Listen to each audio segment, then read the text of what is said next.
Hi, Agnes here, and this is a viewer's question from Avital. Avital, you have said, hi Agnes, do you visualize until you see what you want in 3D, or do you drop it once you feel it's done?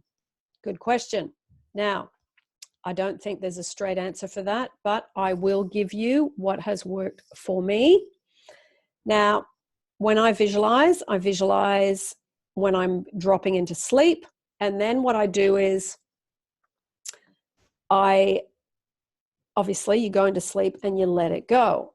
And what happens is you go into an incubation process. Okay, you take it into sleep with you. It's like planting seeds. It gets watered and then it sprouts at the appointed time. So I know a lot of people talk about you imagine, you visualize, and then you drop it. Now, if that works for you, fantastic. That personally hasn't worked for me. I'm someone who visualizes pretty much until the thing pops into shape in the 3D world. So if you get to the point where you have imagined and you feel it's done, fantastic. I know that that does work for certain friends of mine, and that's how they do it. That is just, again, different ways around the circle. Okay, I find what I will do is I'll imagine something until I see a result. Do I do it every day? No. Some things I've wanted for 2 or 3 years. They're big things, so I might imagine them for a week or two, and then I go, okay, I'm just going to let that go for a while. Not because I feel it's done, but because it's quite an intense process when you're imagining big things. Like when I was looking to let go of my job, when I was looking to make a 6-figure income, when I was looking to travel and manifest my specific person, and all of that, they were quite big goals. So I did them in small bits and pieces as much as I could. And then what I practiced was, as Neville talks about in one of his stories, where I did the "Isn't it wonderful what's happening to me now?" Because the goals were so big, sometimes I'd get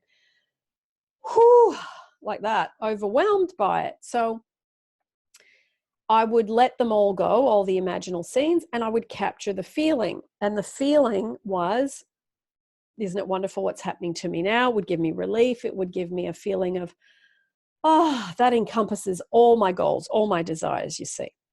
Okay, so I often go back to things like there's certain things. I've usually got about 4 or 5 things that I imagine fairly regularly, or that I focus on and think about and send love to. Now, I don't do them 5 nights a week.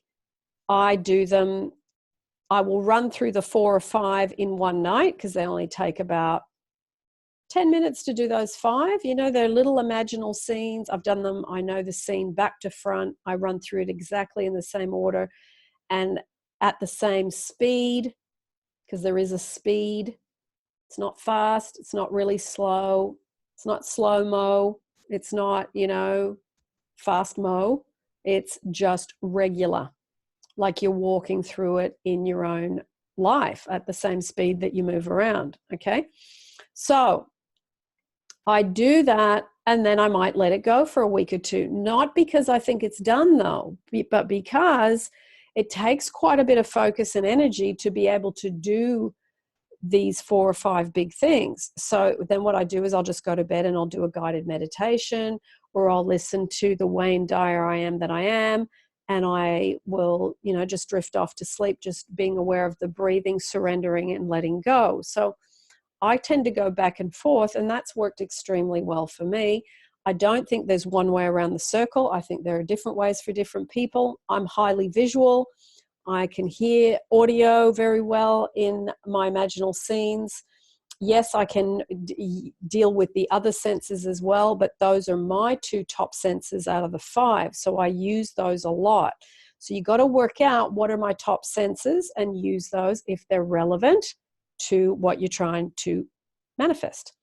Okay, so in the case of me wanting to go London, Sydney regularly, I imagined, taking off on the plane and sticking to the seat and feeling that rush as the plane takes off.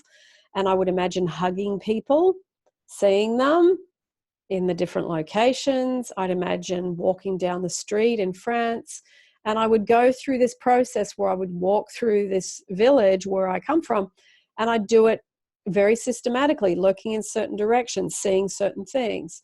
So it really is a process that you don't have to do it exactly to the letter as how someone else does it. You've got to carve and find your own way. If doing it, imagining it, and then dropping it when you feel it's done, if you do get that feeling, well, then by all means do that. For me, I tend to keep going until it hatches. It keeps me connected to it. It keeps me focused on it. It keeps me enjoying the process of being in that state of seeing pictures, images, feeling, being there, and all of that. So totally up to you. And just remember, there's not one way, okay? This whole thing, my way is the only way, isn't a big favorite of mine, because I think there are many different ways to do things, many ways around the circle. Test things out, see how it goes, and then you start to get a little formula that works for you. Try some suggested things, but just be aware there's not one way, okay? There is some suggested ways, and there are some suggested ways that get results, but you try it for you, okay? And then you can log it, write it down. I did this, I did it for this long, I did it at night, I did it 5 nights a week, and start to record how you do things. So then when something manifests, you can actually go back and look at how you did it, because you've got a template, okay? Thank you, Avital, for your question. You did send it to me, I think, back in Feb, so thank you for your patience for the answer. Lots of love, everybody.